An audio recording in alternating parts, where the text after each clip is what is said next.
O livro de Ageu, no capítulo 2, no versículo 9, diz assim, ó: a glória desta última casa será maior do que a da primeira, diz o Senhor dos Exércitos. E neste lugar darei a paz, diz o Senhor dos Exércitos. Eu vou ler novamente. A glória dessa última casa, a glória desse tempo presente, será maior. De tudo que você já viveu, se prepara que Deus tem algo muito superior. Será maior do que a da primeira. E essa tarde o Espírito de Deus falava comigo: tem porção dobrada aqui essa noite. Segure a mão dessa jovem, desse jovem que está aí do seu lado, e diga para ele: Deus vai derramar uma porção exagerada sobre a tua vida.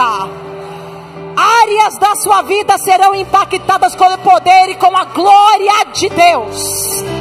Tem uma porção para transbordar sobre a tua vida. Tudo que você já viveu de bom, todas as experiências que você teve na presença de Deus, não se compara ao que Ele quer fazer com você a partir de hoje. Jennifer, eu nunca tive uma experiência. Se você não teve, então tu veio no dia certo, no lugar certo, porque hoje tem glória de Deus para derramar aqui neste lugar. Tem glória de Deus para inundar a tua vida. Aleluia, aleluia. Mas eu preciso uns minutinhos da sua atenção, que eu preciso fazer você entender o contexto disso aqui. A Bíblia revela pra gente que o povo de Deus foi um povo que passou por muitas situações e crises e processos difíceis. E esse povo é marcado por superação. O povo de Deus é um povo que ele não é derrotado. Embora por muitas vezes passe por algumas situações que aparentemente quem olha pensa: o fracasso chegou, a derrota chegou. Mas quem é de Deus sabe que não vive de fracasso e derrota, mas vive de vitória e triunfo. Mas Jennifer, por que você está dizendo isso? Eu estou falando porque a Bíblia nos diz que em Cristo nós somos mais do que vencedores. A Bíblia diz pra gente que Deus, quando escolhe esse povo, Ele quer fazer uma aliança com esse povo. Ele estabelece uma aliança. E essa aliança Ele está dizendo: a partir de hoje vocês possuem um dono.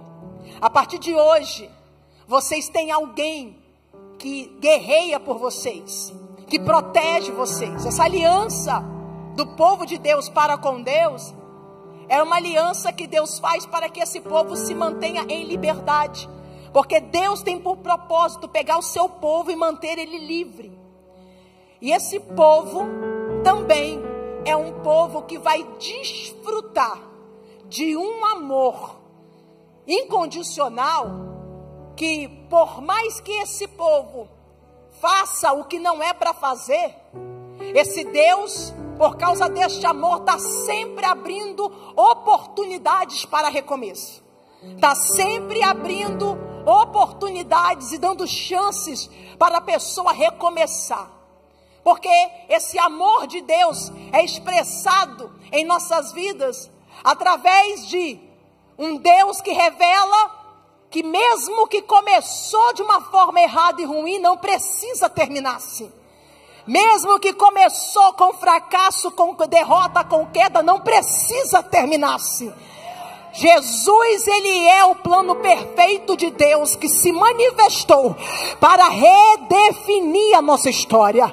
Eu já começo dizendo para você que chegou aqui neste lugar: quem sabe você está debaixo de uma acusação diabólica, porque o teu inimigo está dizendo: você não é digno, você não merece. Olha o histórico da tua vida, olha só como você é alguém que faz sempre tudo errado. Eu vim dizer aqui para você nessa noite que o Deus que está aqui, Ele te ama tanto, e toma minha minha boca para dizer: você é meu. E por ser meu hoje, eu abro uma porta chamada recomeço. Eu abro uma porta para você passar de oportunidade. E nessa porta, quando você passa por ela, sabe o que acontece? Ele pega todo o seu pecado, ele joga no mar do esquecimento, e ele te dá uma nova história, uma história de aliança, uma história de busca e de perfeição. Aleluia. Essa perfeição que eu falo não é que nós sejamos perfeitos, mas é uma perfeição que a gente busca em não fazer mais o que é errado, tendo consciência daquilo que nos prejudicou e nos distanciou de Deus. Esse povo de Deus é um povo que Deus sempre se manifestava através dele para que outros povos também o conhecessem. O povo de Deus, essa nação separada, eleita, Deus falou para eles: eu vou dar uma terra para vocês, terra que mana leite e mel. Deus dá a terra para eles. Eles tomam posse da promessa, porque toda promessa que Deus faz, Deus cumpre. Só que eles, por causa de pecado, eles vão perder o governo da terra. Deus diz para eles assim: eu vou dar a terra para vocês. Quando Deus entrega algo para as nossas vidas, Ele está dizendo: é para você governar, é para você dominar. Mas a Bíblia diz que por causa do pecado eles vão perder governo, eles vão perder controle. O pecado rouba o controle e o domínio, o governo de nossas vidas. E esse povo, por causa de pecado, vai ficar subjugado, vai ficar sendo escravizado. Mas esse povo conhece o endereço da libertação. Eles conhecem a rota da libertação, que é a oração. É por isso que o adversário, ele sempre quer fazer com que você não ore. Porque quando você ora, você acessa o mundo espiritual, e aquilo que te prende passa a perder força e não te prender mais. Só que esse povo que vive de inconstância, e essa inconstância por quê? Porque eles vão se aliançar com quem não é para se aliançar.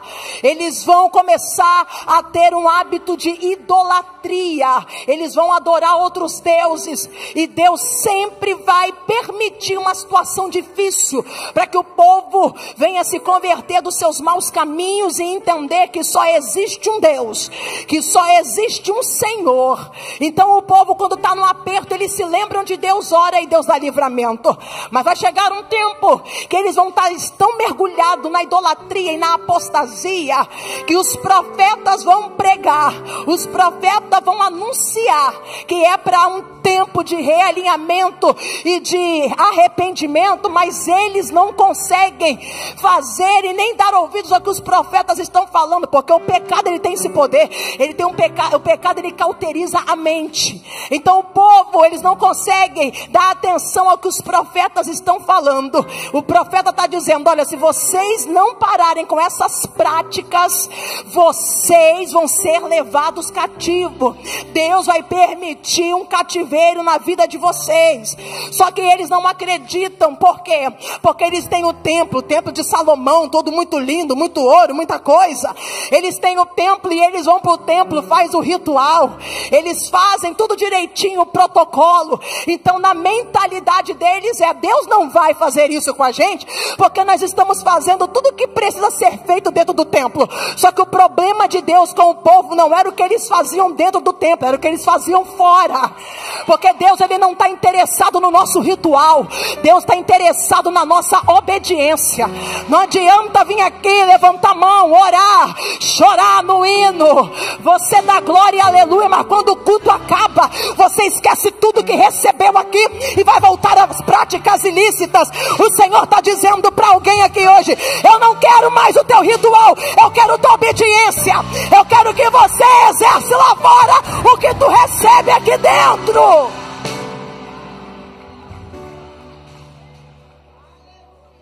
Aí começa o povo a ser atacado por um rei chamado Nabucodonosor. Ele é rei do Império Babilônico.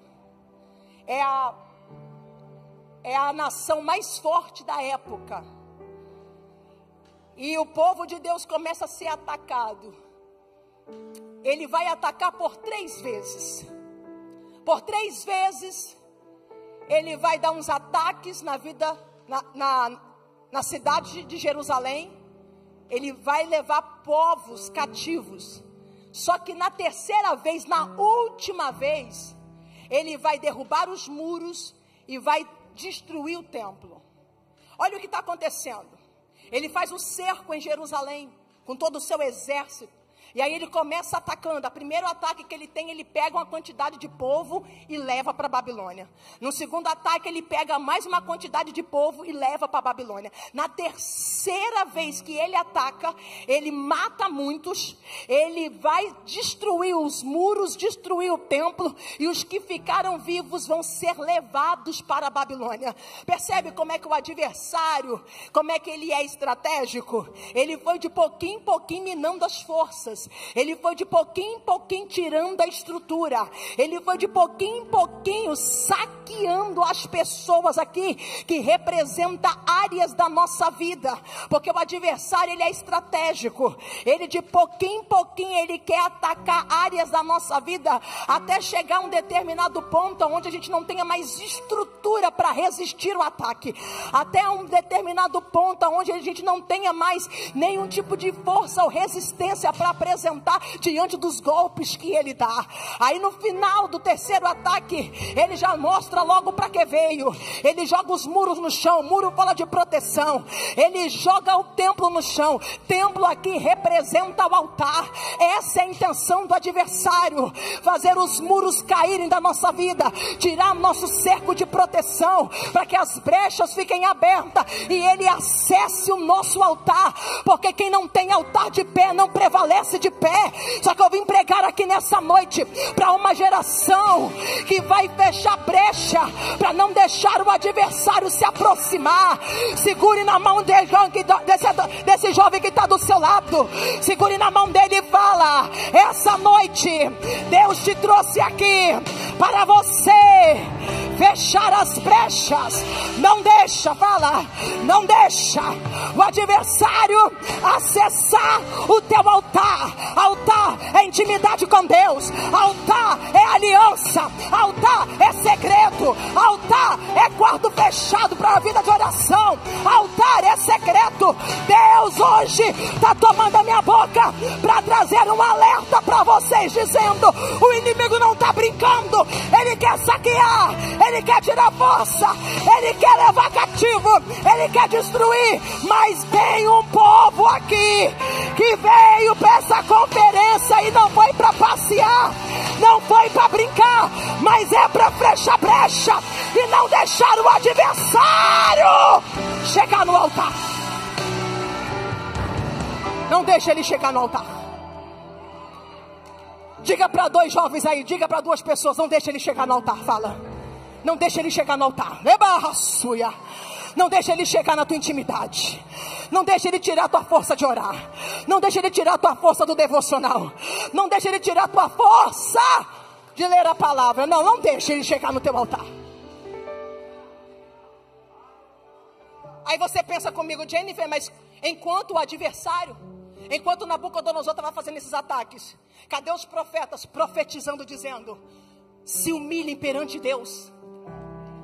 Só que o pecado deixa a pessoa tão orgulhosa que tudo que os profetas falavam entrava no ouvido e saía no outro.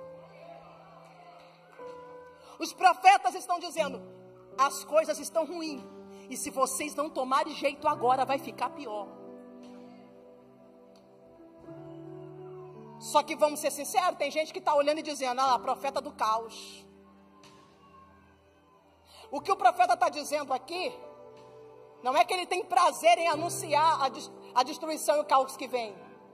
Ele está querendo alertar, dizendo: tira essa roupagem do orgulho e se humilha perante o Senhor. Ah, se o povo que se chama pelo meu nome se humilhar e orar, então eu ouvirei dos céus e vou sarar a terra. O problema é que tem gente que quer continuar caminhando doente porque não está se humilhando. Mas para ter terra sarada, tem que deixar o orgulho de lado e ceder na presença de Deus. Jesus te trouxe aqui hoje para dizer para você: é tempo de se render, não é tempo de resistir. Vai resistir até quando? Vai resistir até quando? Não se humilharam, aí leva o povo cativo. Só que o interessante é que Nabucodonosor, na primeira deportação que ele faz, ele é muito seletivo. Ele pega os melhores soldados, por volta de 7.000 soldados, os mais fortes, os guerreiros, ele pega os melhores artesãos, ele pega os melhores carpinteiros, ele pega os melhores ferreiros e leva cativo para a Babilônia. Ele pega os jovens mais inteligentes, aí entra nessa leva Daniel, aí a gente conhece como Sadraque, Mesaque e Abednego, os 3 da fornalha, porque eram inteligentes, levam eles para poder servir na corte, porque eram estudiosos, sábios, inteligentes. Por que ele pega os melhores para levar? Porque ele quer expandir a sua nação, ele quer expandir, ele quer fazer crescer o seu império. Preste atenção nisso aqui. A estratégia do adversário para com os jovens que tinham talento, para todos aqueles que eram inteligentes, para todos aqueles que eram bons em alguma área, a intenção do adversário não era matá-los a fio de espada, como matou a muitos. A intenção de Nabucodonosor era levá-los para lá, para trabalhar para ele. E aí tem hora que o adversário, ele quer pegar aquilo que Deus nos deu como talento e fazer que a gente seja escravo dele. Mas eu não vim pregar para a gente aqui que vai se permitir ser escravizado. Você precisa entender que há momentos que de uma forma ou até violenta e visível, você vai identificar o ataque do adversário, ou às vezes de uma forma muito sutil, ele vai tentar te conduzindo para algumas áreas aonde você vai pegar tudo aquilo que Deus te deu e vai colocar na condição de submissão a Ele. Só que hoje o Espírito te trouxe aqui para trazer um alerta para você. Essa conferência aqui é uma conferência para tirar toda a resistência do inimigo contra a sua vida. Jennifer, eu não estou entendendo, eu vou falar. Sabe esse talento que você tem aí de cantar? Às vezes o adversário quer te usar para você cantar para ele, cantar as músicas dele. O adversário, ele é assim. Ele quer pegar o nosso talento para que nós venhamos servir a ele. Essa inteligência que você tem, ele quer colocar você para militar para ele. É assim que funciona. Sabe esse dinheiro que você trabalha aí, que você ganha? Ele quer fazer você ser escravo dele. Você ficar nessa bet aí de aposta, perdendo dinheiro em cima de dinheiro.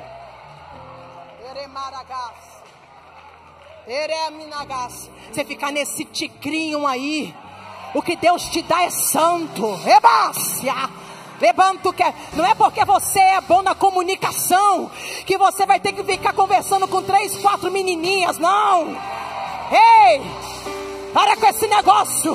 Você não foi chamado para ser escravo do diabo. Ei, garota, Deus te deu essa beleza. Você é a imagem e semelhança dele. O adversário quer botar sensualidade em você, quer que você use as roupas dele, quer que você seja do jeito que ele quer. Só que Deus hoje está dizendo através da minha boca: eu te trouxe aqui para te trazer um alerta.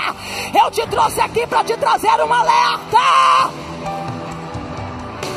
Segure a mão desse jovem e diga para ele: não negocia os talentos que Deus te deu. Não negocie os talentos que Deus te deu.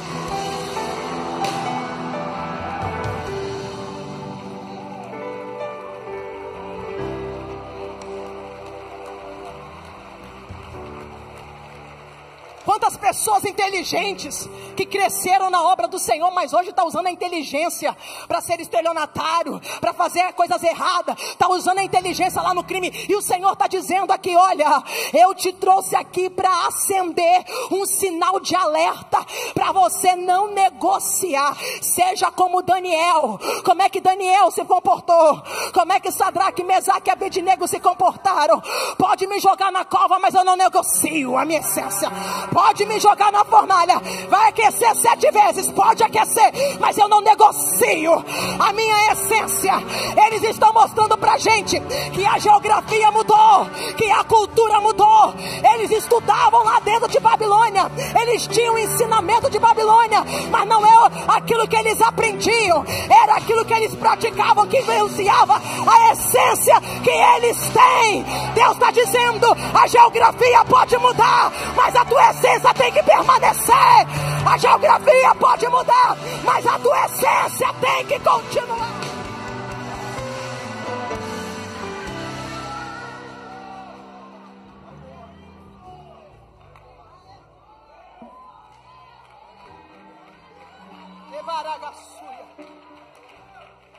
O negócio é tão sério que eles têm até um nome trocado, né? Daniel vai ser Beltesazar, Sadraque, Mesaque e Abednego é o nome de lá, que é Ananias, Misael e Azarias. É tudo nome que adora deuses pagãos, deuses de Babilônia. Babilônia que representa o mundo, a treva, o império do inimigo. Aí coloca nome nesses jovens santos, coloca um título neles, dizendo assim, ó, o nome que vocês carregam agora são nomes que vai adorar os nossos deuses aqui. Eles não podiam, estava fora da alçada deles, fazer qualquer coisa para mudar isso. Eles não podiam mudar essa realidade de receber esse nome, mas eles podiam resistir na essência que carregava. Eles estão dizendo, pode colocar o título que te quiser, mas o que prevalece não é o título que o adversário dá depois, mas é a identidade que Deus deu antes. Porque antes deles receberem esse nome, eles já tinham os nomes que foram dados pelos próprios pais. A identidade que foi dada pelo pai. Então você precisa entender que o adversário muitas vezes vai querer tirar a identidade que o pai te deu. Porque uma pessoa sem identidade é uma pessoa vulnerável. Uma pessoa sem identidade pega qualquer proposta que o inimigo apresenta. Uma pessoa sem identidade é Maria vai com as outras. Uma pessoa sem identidade é massa de manobra. Tudo que fala ela acredita. Tudo que apresenta, ela não averigua se é maldição, se é bênção, não, mas já está abraçando gente sem identidade. Mas quem tem identidade sabe muito bem o que é bênção, o que é maldição. Quem tem identidade sabe o que é certo, o que é errado. Quem tem identidade não fica perdido e nem vulnerável. Tem conexão. Então dentro de Babilônia, eles estão lá, trabalhando para a corte. Mas eles estão profetizando. Daniel profetiza. Ezequiel, que é contemporâneo também, está dentro de Babilônia profetizando, mas Ezequiel não profetiza na corte, profetiza para o povo judeu, que está exilado, a saber, nas margens do rio. E Jeremias, que ficou lá em Jerusalém, está profetizando. Então você percebe aqui que são 3 profetas contemporâneos. Cada um está em um lugar, profetizando e enviando a mensagem que Deus está mandando. Percebe que não está todo mundo junto. Por quê? Porque existem povos diferentes que precisam receber a mensagem que Deus tem para entregar. E aí você precisa aceitar a sua singularidade. Porque Ezequiel não quis ser igual a Daniel, Daniel não quis ser igual a Jeremias, Jeremias não quis ser igual a Ezequiel. Deus está dizendo, o que eu coloquei em você é peculiar. E eu quero usar você do jeito que você é. Para de se comparar, porque tem gente que está se comparando demais e não está fazendo o que Deus mandou fazer. Porque você olha para outra e fala, nossa, ela é mais ungida. Você olha para o outro e fala, nossa, ele é mais usado. Reino de Deus não é competição, é união. Reino de Deus não é disputa, é unidade. Deus quer te usar do jeito que você é, na sua singularidade. Passados-se 70 anos, porque o cativeiro já tinha data para terminar. Antes deles entrarem, Deus falou através do profeta Jeremias, vai ter data para entrar, mas vai ter data para sair. Quando chega na data para sair, olha o que acontece. Deus levanta um homem chamado Ciro, ele vai invadir Babilônia, ele vai destruir o império babilônico e vai implantar o império persa. E ele vai prevalecer, e ele prevalecendo, ele pode fazer o que ele quiser. principalmente com os exilados que lá estão. Então ele olha para aquele povo judeu que está lá, preso, cativo, ele fala, por que esse povo tem que ficar aqui? Eu não vou obrigar ninguém a ficar aqui. Aí ele assina um decreto dizendo, quem quiser voltar para Jerusalém pode voltar. O que ele está dizendo é, tempo de liberdade para vocês. Vocês não são obrigados a ficar aqui.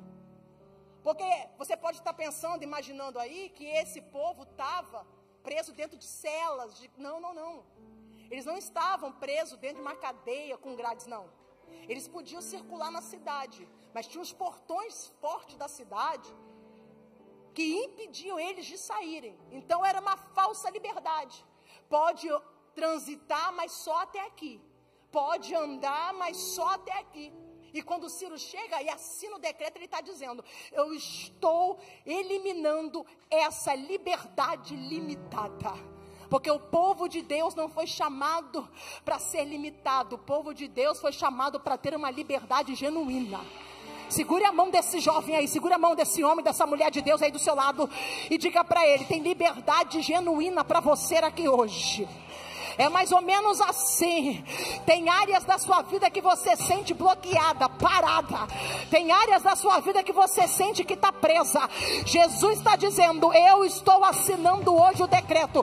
O decreto que eu assino ninguém pode apagar. O decreto que eu assino ninguém pode revogar. Sabe o que ele está dizendo? As cadeias que te prendiam não te prende mais.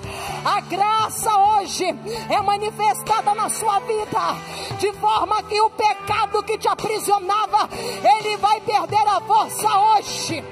Levanta a tua mão, porque eu quero profetizar aqui nessa noite.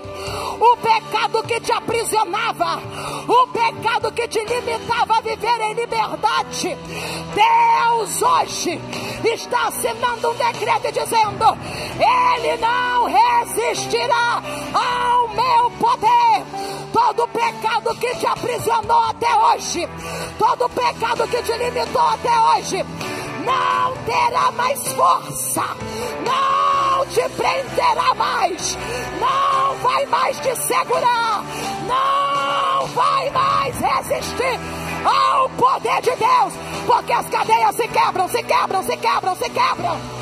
Quem é que pode começar a contemplar? Há uma unção profética aqui nessa noite. Há uma unção profética. Há uma unção profética. Eu vejo um varão de autoridade que passa na igreja. Eu vejo um varão que passa quebrando cadeias. Quebrando cadeias. Quebrando cadeias. Quebrando cadeias. Está quebrando toda a cadeia de pecado. Toda a cadeia de maldição. Ele quebra. Ele quebra, ele quebra, ele quebra, ele quebra. Não te chamei para ser escravo, te chamei para ser profeta. Não te chamei para ser escravo, te chamei para ser profeta. Não te chamei para ser escravo, te chamei para ser livre. Liberdade, liberdade, liberdade, liberdade. A depressão está perdendo a força. A síndrome do pânico está perdendo a força. A automutilação, você não vai mais se cortar. Esse demônio que te faz se cortar está tombando hoje. Hoje, hoje, hoje. Tu não vai mais ter prazer de acessar alguns links, alguns sites, porque esse pecado Jesus está quebrando hoje. Essa cadeia de reclamação.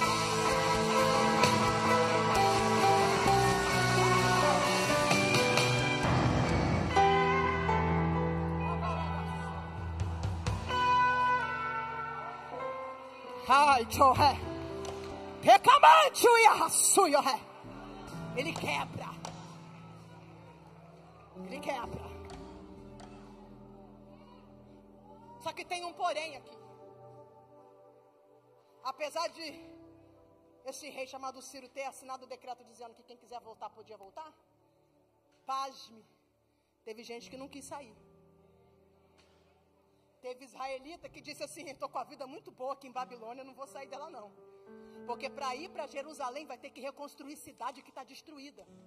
Então eles não querem sair do comodismo que Babilônia está oferecendo. Por que eles não querem sair? Porque não dá para levar para Jerusalém o que é de Babilônia. O que é de Babilônia tem que ficar em Babilônia, não dá certo em Jerusalém. A proposta de liberdade está aberta, mas o Senhor está dizendo, só vai alcançar mesmo essa é a opção de ser livre quem tiver disposto a deixar o que é de Babilônia em Babilônia. Genive, não estou entendendo. Deus, ele quebra as cadeias, mas é você quem sai dela. É você que muda a mentalidade, é você que muda os hábitos, é você que decide não fazer mais, é você que hoje vai fazendo o esforço para romper.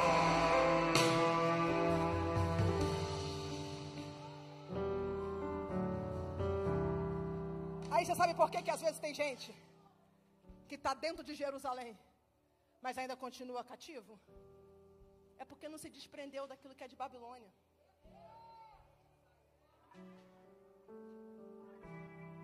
Alguns relacionamentos que se teve lá em Babilônia não vai dar para trazer junto para Jerusalém. Porque Babilônia é outro vocabulário, é outro costume, são outros deuses, é outra cultura. E Deus está dizendo, lugar de israelita é Israel. Até quando você vai insistir em ficar em lugares que Deus já está te mandando embora? Até quando você vai ficar insistindo com gente que Deus falou, desprende? Ah, mas eu gosto muito, vai continuar gostando. Ah, mas vai continuar amando, só não dá para ir contigo para onde Deus quer te levar. Jennifer, eu fiz prova com Deus, vim para essa conferência para Deus falar comigo sobre essa situação que está falando aqui agora. Porque tem coisas que, vamos ser sinceros, não tem precisa de profeta botar a mão na nossa cabeça e revelar, não. É o óbvio. É o óbvio. Aí você já entrou nesse relacionamento, já descobriu umas 2, 3 traições e está perguntando para Deus se é para ficar. Ah, minha filha, o namoro já está revelando como é que vai ser o casamento. Se não te respeita agora, não vai te respeitar depois. Ai, mas eu gosto tanto. Essa cadeia de ser refém emocional vai quebrar.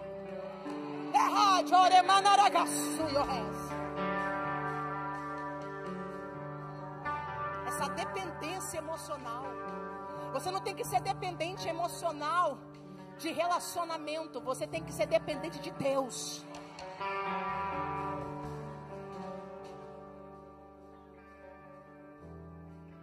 Meu filho, Deus já te falou que essas resenhas aí não é para você. Aí dá desculpa, fala, não, vamos conversar sobre Jesus. Fala sobre tudo, menos Jesus. E pelo que acontece lá naquela resenha, Jesus nem lá está. Olha para alguém que está do seu lado e fala, para de insistir em ficar, fala, em lugares que Deus está te expulsando, que Deus está mandando você sair. Está na hora de se desligar. Mas sabe por que não quer ir para Jerusalém? Porque vai ter muito trabalho. Dá trabalho. E a gente vive um tempo que as pessoas querem muito no já, no vapt-vupt, no rápido. É tudo no fast food, né? Rapidinho. E o Senhor está dizendo, ei, se você ficar, você só vai saber da história do que Deus fez na vida do outro. Mas se você se decidir ir, você vai contar a sua própria história. Porque quem se acomoda vai ficar contando história do que Deus fez na vida da outra, na vida do outro. Mas quem se levanta, ei, conta a própria história.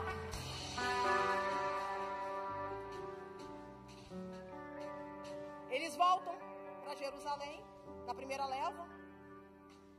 E aí sabe qual é a condição de voltar? Que Ciro coloca no decreto? Quem quiser voltar para reconstruir o templo, tem um propósito, não é sair para ficar vagando, não. A condição é, vai, mas tem uma finalidade, é chegar em Jerusalém e começar a reconstruir o templo. Por que ele começa na reconstrução do templo? Ele poderia ter mandado reconstruir muro, ele poderia ter mandado reconstruir o comércio, mas ele fala, comece a reconstrução do templo. Por quê? Porque não adianta ter uma cidade de pé se o altar estiver caído. E tem gente que está preocupada com tantas áreas da vida, mas não está dando prioridade para o altar. E essa conferência o Senhor te trouxe aqui para dizer: é tempo de priorizar o altar. Diga para 2, 3 aí enquanto eu bebo água. Fala: é tempo de priorizar o altar.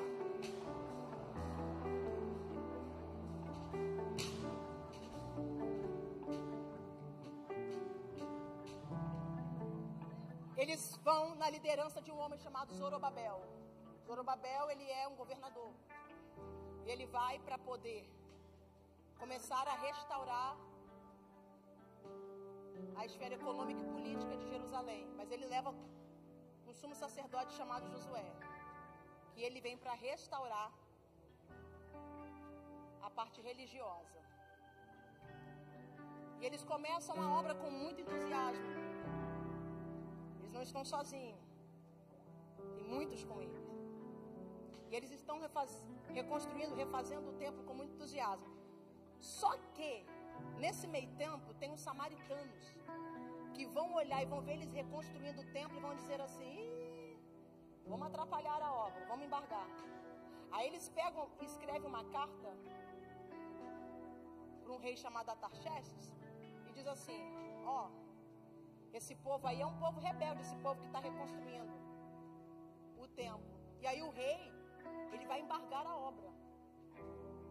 E a obra vai ficar paralisada por 16 anos.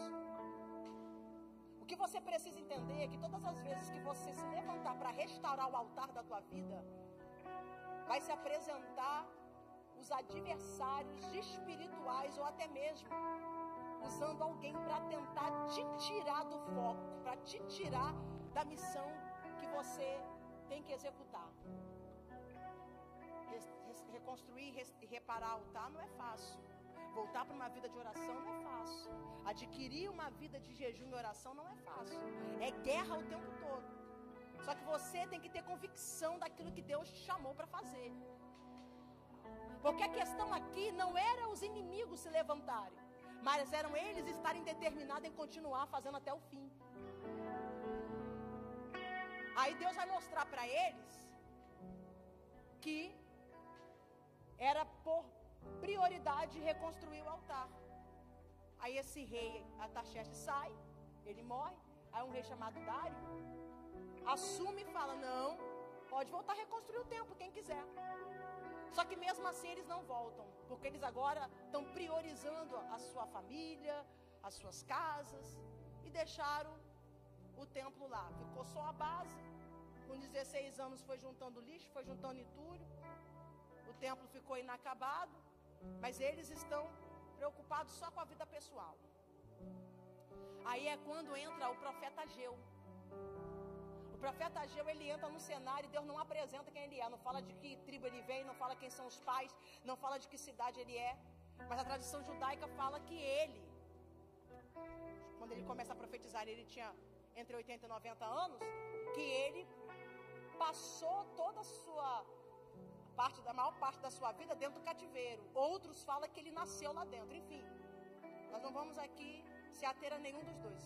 Mas o que a gente vai entender é que se Ageu é o primeiro profeta a pregar depois do cativeiro, pós-exílio, se ele é o primeiro profeta a vir trazendo uma mensagem de Deus para o povo que voltou, logo eu entendo que durante o período do cativeiro, ele não perdeu a sua essência e se preparou. Algumas coisas que Deus permite que aconteçam em nossa vida, que geram dores e angústias, é porque Deus quer te preparar para o que você vai fazer depois. Eu vi dizer que esse dia ruim aí não é para te matar, mas Deus vai converter ele para um grande propósito na sua vida. Segure a mão de alguém que está perto de você e fala: esse tempo de cativeiro, fala, essas experiências ruins não é para te matar, mas é para te estruturar e te treinar para o que Deus tem para fazer com você. Aí você não entende, Porque você fica assim: eu não sei por que Deus permitiu tanta coisa na minha infância. Eu não sei por que Deus permitiu eu nascer nesse lar disfuncional. Eu não sei por que Deus permitiu os meus pais me rejeitarem assim. Eu não sei por que Deus me permitiu essa doença. Eu passando a vida inteira tomando remédio, entrando no hospital e saindo de hospital. Eu não sei por que Deus permitiu alguns abusos. Eu não sei por que Deus permitiu algumas coisas acontecerem na minha vida que me gerou tanta dor. É porque Ele está dizendo: isso não é para ficar trauma, isso é para te estruturar e te treinar. Você não entende agora, mas lá na frente tu vai entender que as suas dores do passado vai atender o propósito que Ele tem para fazer no tempo presente. O que você viveu, as suas experiências que te geraram dores, não é para ficar trauma, é para contar testemunho. Não é para ficar sequela, é para contar testemunho. E pasme o que eu vou te dizer: o adversário queria te matar naquele tempo, mas já que ele não te matou, porque Deus não te deixou, se prepara para Ele te usar. Se prepara para Ele te usar.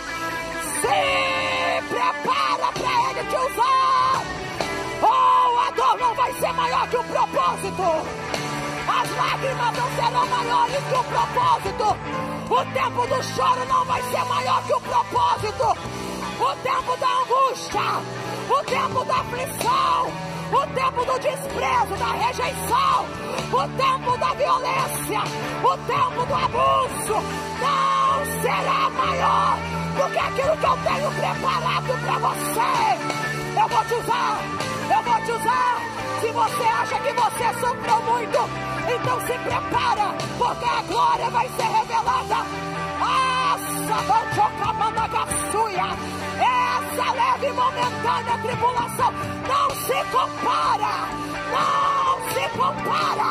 com a glória que há de ser revelada. Quem lá na galeria pega, quem lá na galeria pega, quem pega aqui.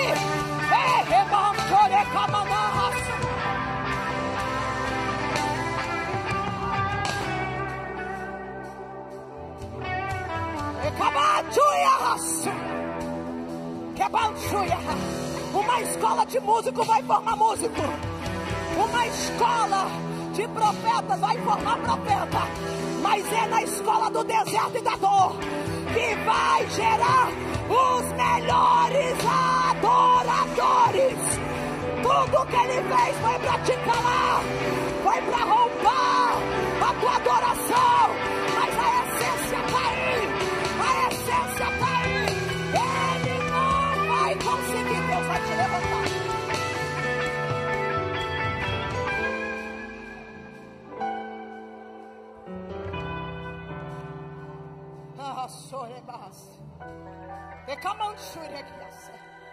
Ageu,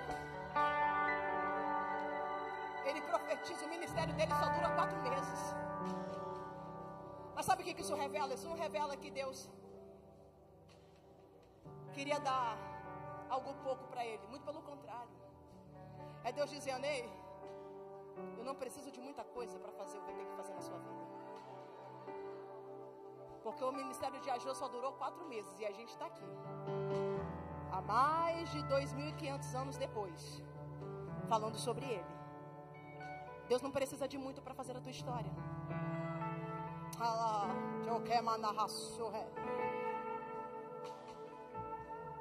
E aí a gente aprende com Ageu, com Cristo também, que o tempo do preparo é sempre muito maior. Ageu, ele é o primeiro profeta a profetizar depois do cativeiro. Ele inaugura um novo tempo. Ninguém profetizou após exílios antes dele. Ele foi o primeiro. E aí às vezes a gente não entende o porquê de alguns pesos e algumas dores, né? É porque você quem vai inaugurar um tempo novo para a tua casa, para a tua família. Sabe o que Deus está dizendo? Você vai muito mais longe do que os seus pais. Você vai muito além dos seus ancestrais.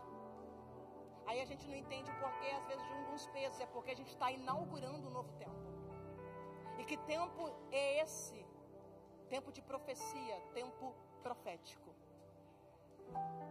E é com muita seriedade, temor e autorização de Deus, que eu profetizo que dessa conferência Deus vai levantar mensageiros.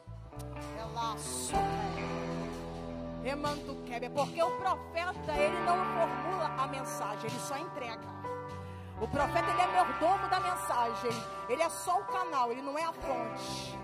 Eu vim profetizar que Deus vai levantar homens e mulheres aqui como Ageu, para inaugurar um novo tempo. Deus vai colocar uma mensagem profética na tua boca. Quem quiser receber, receba e coloca a mão na boca. Coloca a mão na boca, porque da tua boca não vai sair palavra torpe. Da tua boca não vai sair xingamento. Da tua boca não vai sair palavrão. Da sua boca vai começar a sair profecia. Há uma unção de profecia aqui neste lugar. Há uma unção de Deus aqui. E Ele vai levantar jovens para profetizar. Há um azeite que desce. Há um azeite que desce. Há um azeite que desce. Ele vai abrir os teus olhos espirituais. Vai abrir a tua audição espiritual. E tu vai ter mensagem para entregar. Eu não estou pregando para uma geração família. Eu não estou pregando para uma geração de apostasia. Eu estou pregando para uma geração de profetas. De profetas. De profetas. De profetas da mão correta. Ele vai levantar a gel aqui. Ele levanta. Ele vai colocar mensagem profética de Deus lá. Ai, Jocamando. Bagaço, eu vou reclamar. Há um azeite na casa. Ei, quem é batizado, fala em línguas. E quem não é, seja agora. Seja agora. Seja agora. Seja agora. Seja agora. Seja agora. Porque Ele vai levantar profetas. Ele vai levantar profetas. Ele vai levantar. Ele vai levantar. Tu vai ter mensagem que Deus vai entregar. Tu vai ter mensagem do Todo-Poderoso para entregar. Ele abre a tua mente. Ele desbloqueia. Ele desbloqueia a tua mente.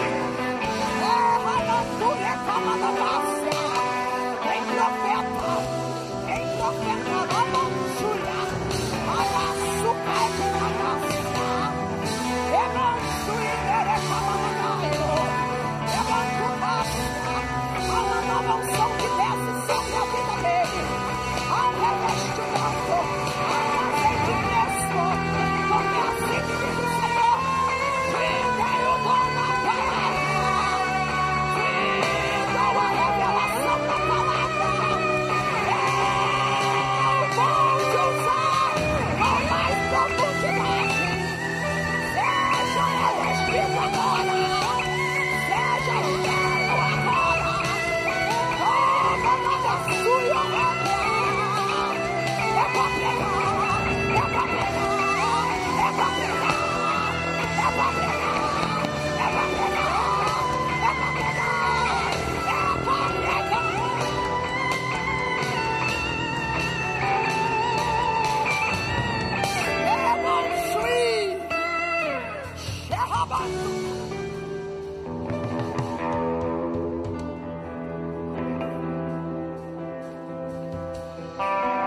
O espírito da profecia está aqui neste lugar. Ele me comandou. Ele está aqui. Ele está aqui. Ele vai levantar jovens aqui para profetizar.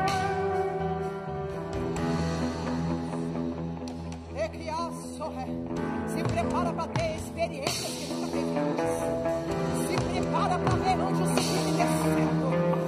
Se prepara para ter visões de olhos abertos. Se prepara. Se prepara. Se prepara. Se prepara. Porque Ele está tirando jovens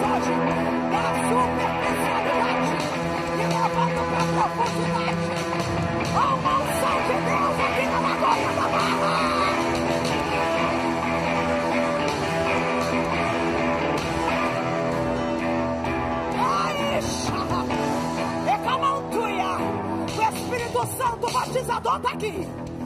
O batizador está aqui. Depois eu volto para a mensagem, mas vou ficar no comando. O batizador está aqui. Seja cheio. Seja cheio. Seja cheia, garota. Seja cheio, homem de Deus. Seja cheio, rapaz. Seja cheio. Seja cheio. Seja cheio. Seja cheio. Seja cheio.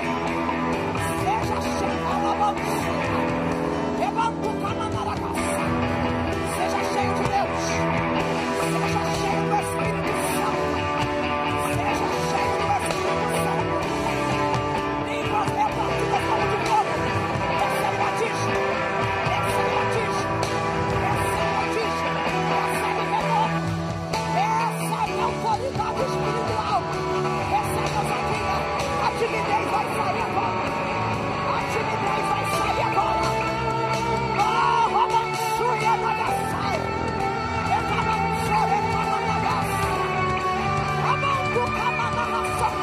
Não haverá bloqueio na tua vida. O altar te pertence. Você é do altar. Você é do altar. Você é do altar. As nações que dentro do altar.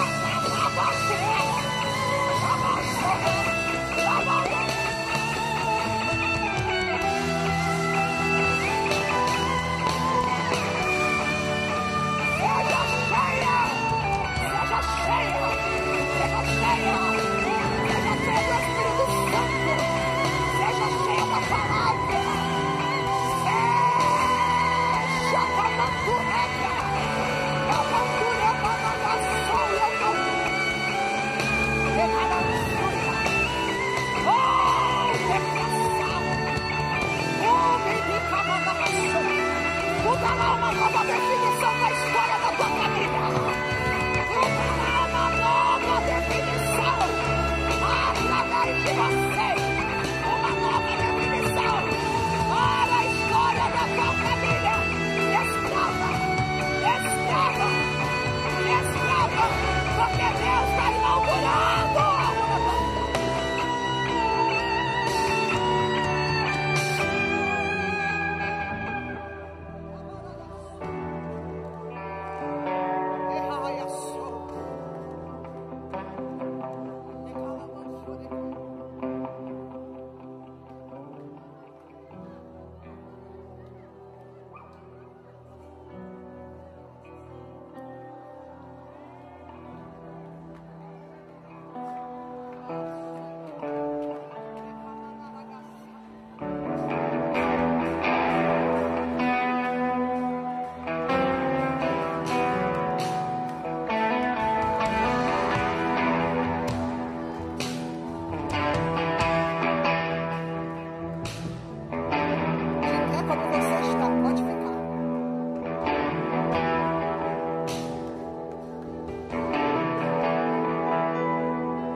Depois do capítulo 1 todo, ele viu só confrontando o povo, exortando, chamando a atenção, dizendo: ei, prioriza o altar.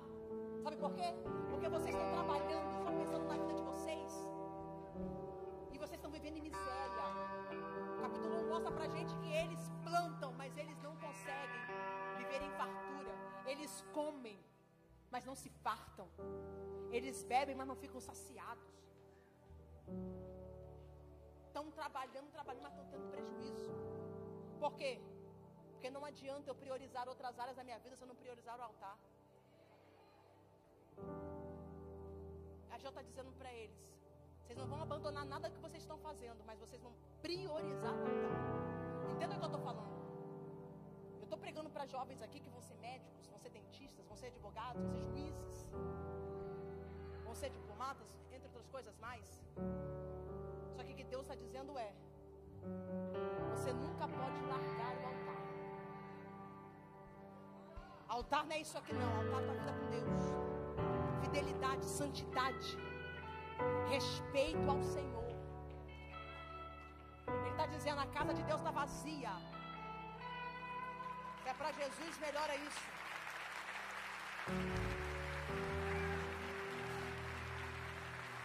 A casa de Deus está vazia. Vocês estão enchendo a casa de vocês, mas a casa de Deus está vazia. Vida espiritual vazia. Senhor, hoje te trouxe aqui para te encher.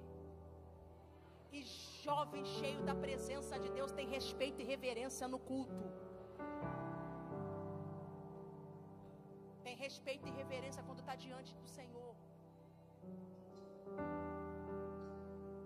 Aí ele está falando: vamos priorizar o templo, vamos priorizar o altar. Templo. Agora eu falo para aqueles que querem ser Cristo em casa. A Bíblia diz que temos que congregar. O templo é essencial. Não. Vou para a igreja não, que lá é muita hipocrisia. O mundo é assim, né? Falam como se o mundo oferecesse tudo de bom, como se nunca tivesse se decepcionado lá. Como se lá fosse um mar de rosa. Não é. Não é porque eu já passei por lá. E Deus está dizendo: ei, te quero implantado, enraizado aqui dentro. Te quero enraizado na minha casa.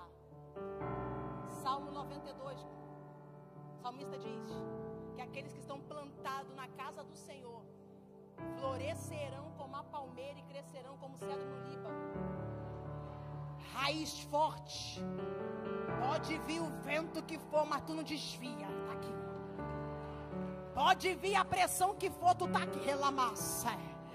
Remancho quebra. Pode vir um ataque que for, pode vir a militância que for, tu tá aqui firmada. Erebaia, saiu, tiquiminahai. Aí ele confronta mesmo, dizendo: se conserta. E é isso que Deus está dizendo: se conserta. Porque a glória da última casa só vai desfrutar quem aceita o confronto. Primeiro o confronto, primeira mudança de vida, primeira mudança de hábito, primeiro abrir mão dessas coisas que está te corrompendo e te afastando do Senhor. Depois vem glória dobrada. Depois vem porção exagerada. E sabe o que Deus está dizendo? Vou te levantar como profeta nesse tempo para ser como o Ageu. O que? Profeta da verdade, não é profeta de conveniência. Job! Tem jovens da verdade aqui nessa noite? Não, você não vai ser esses profetas aí que vai ficar só entregando aí a pessoa toda errada e só a vitória, não. Profeta da verdade, gente que vai falar a verdade, não vai se sentir intimidado, não vai se sentir ameaçado. Pode olhar de cara feia, mas cara feia não intimida profeta. Ai, pode me tirar do grupinho, mas a rejeição não intimida profeta. Pode me chamar de retrógrado, mas apelido nenhum intimida profeta. Deus vai colocar a verdade na tua boca. Em um tempo onde tem muita mentira, eu sei que aqui hoje Deus está levantando uma geração que não vai flertar com a mentira, mas que vai andar aliançada com a verdade. A verdade, a verdade.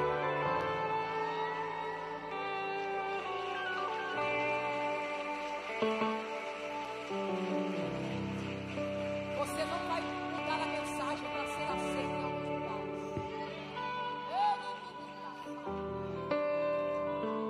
Você não vai mudar o discurso para ser aceito em alguns lugares.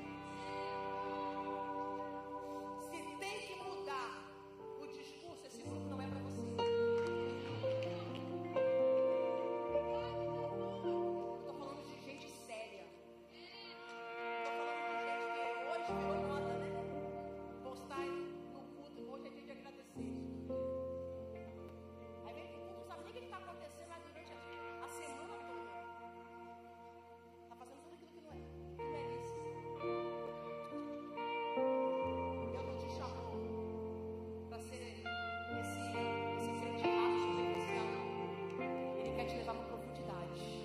esteja pronto.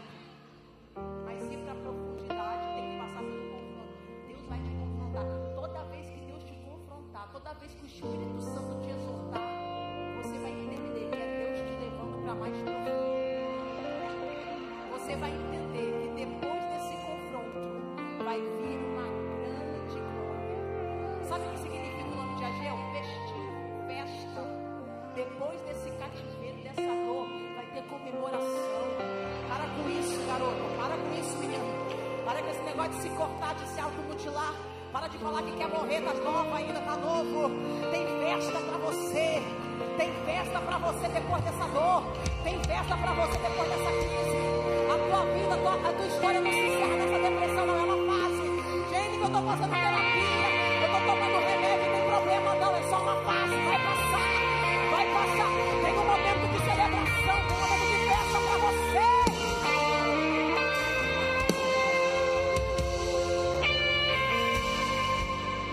Aí Ageu diz: pode reconstruir o templo.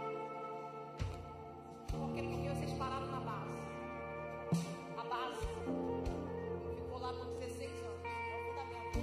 Uma das etapas mais importantes. Você não tem base, não tem sustentabilidade. É difícil daquilo que você construiu. A base é o que dá sustentabilidade, a estrutura. Mas a base, por tanto tempo abandonada, estava cheia de lixo. Logo, para eles começarem a terminar o tempo que ficou paralisado na obra, antes de tudo eles iam ter que fazer uma limpeza no ambiente. Deus tem um tempo de edificação, mas tem que tirar o entulho hoje. Tem que colocar para fora hoje tudo que é lixo. Fecha teus olhos aí no teu lugar. Coloca a mão no teu coração e você vai começar a falar com o Senhor. Eu removo todo o lixo. Aí você vai dizendo para Deus, fecha teus olhos. Tu vai declarar no mundo espiritual. Tu vai dizer qual é a área da tua vida que tem tudo que tem que sair. Tem que sair. Tem que sair esse tudo. Tem que sair. Bota para fora esse lixo. Ei, Deus não vai tirar. É você quem vai colocar para fora. Porque tem coisas que Deus tira, mas tem coisa que a gente expulsa. É noite de limpeza. Sabe por quê? Porque o adversário é mentiroso. Vai orando. Vai orando. Ele quer dizer, oh meu Deus, olha só. Quem passava ali naquela obra inacabada só enxergava lixo. Só enxergava entulho. O adversário quer fazer você enxergar a sua vida assim, ó. É só entulho. É só lixo. Tá tudo mal acabado. Tá tudo mal resolvido. Mas Deus está dizendo, ei, a base continua aí. A essência continua aí. Ele está querendo dizer para você, ei, acabou, não tem mais jeito. Mas o Senhor está dizendo, a base está aí. Tira o entulho, tira esse lixo, que a essência está aí. A origem de Deus na sua vida está aí. Tira!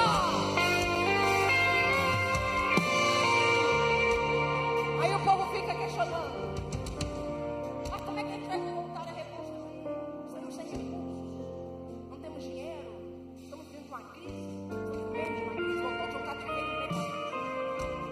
Aí Ageu diz assim para eles, antes de falar que agora da última casa será maior, ele fala assim, assim vai dizer ao Senhor, minha é a prata, meu é o ouro. Sabe o que Deus está dizendo? Ele vai te dar todo o recurso que você precisa para você ir até o fim. Você não vai parar no meio do caminho. Todo mundo que entrou aqui vivendo de metade hoje vai sair daqui com recursos para ir até o fim. Tudo que começa não termina. Todo curso que começa não vai à frente. Tudo que inicia fica pela metade. Jesus está arrancando hoje isso da sua vida e está te dando recursos para você ir até o fim. Aí vem Ageu dizendo, a glória dessa última casa será maior. O templo foi bem menor do que o templo de Salomão que foi destruído, mas ele estava dizendo que não era ali a maior glória por causa do ouro e da prata, não, é por causa da presença de Jesus. Eu vim dizer para você aqui nessa noite que há uma porção de Deus para ser derramada sobre a tua vida. Há uma porção como Deus derramou no profeta Eliseu. porção dobrada. Você que está aí no teu lugar, levanta a tua mão, fica de pé. Levanta e fica de pé. Levanta as tuas mãos para o alto, porque Deus vai derramar glória sobre a tua vida. Eu não estou falando de empolgação, eu estou falando de poder. Eu não estou falando de emocionalismo, eu estou falando de poder. Eu não estou falando de entusiasmo, eu estou falando de poder. Ele vai derramar poder sobre a tua vida essa noite. Poder de Deus, poder de Deus, poder de Deus, poder de Deus. Vai ser maior do que antes. Todas as experiências espirituais que você já teve, se prepara que vai ser maior.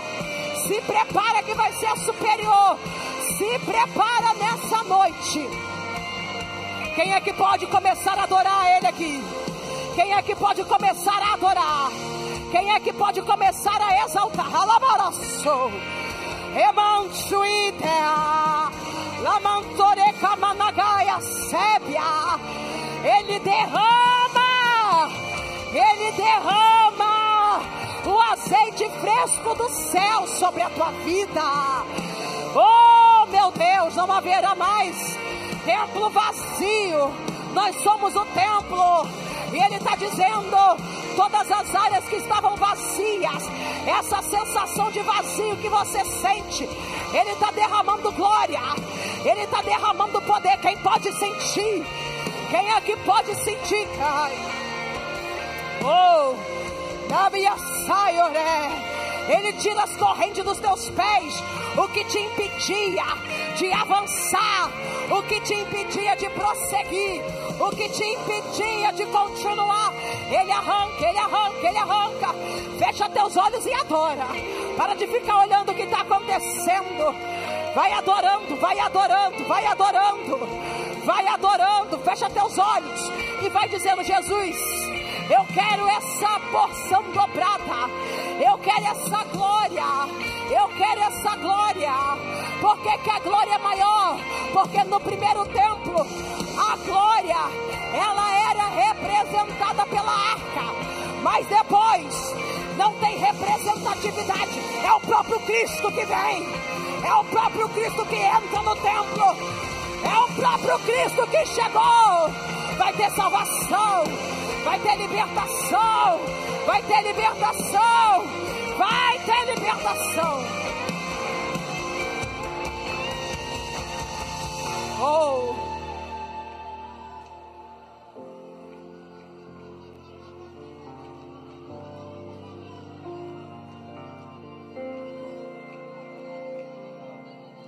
tudo que te atormentava no meio da madrugada não vai resistir à glória de Deus na sua vida.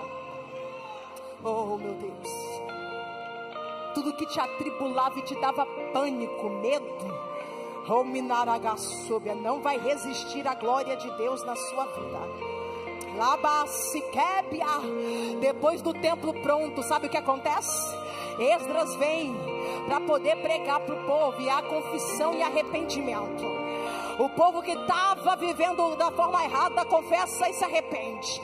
E onde há confissão e arrependimento tem o que? Avivamento. Existem 2 avivamentos na Bíblia. O primeiro foi o pós-exílio, o pós-cativeiro, depois do segundo templo reconstruído.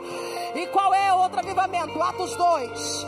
E Deus está dizendo: ei, aonde tem transformação tem avivamento. Nós somos a geração do avivamento. Não queira estar de fora daquilo que o Senhor quer fazer nesse tempo.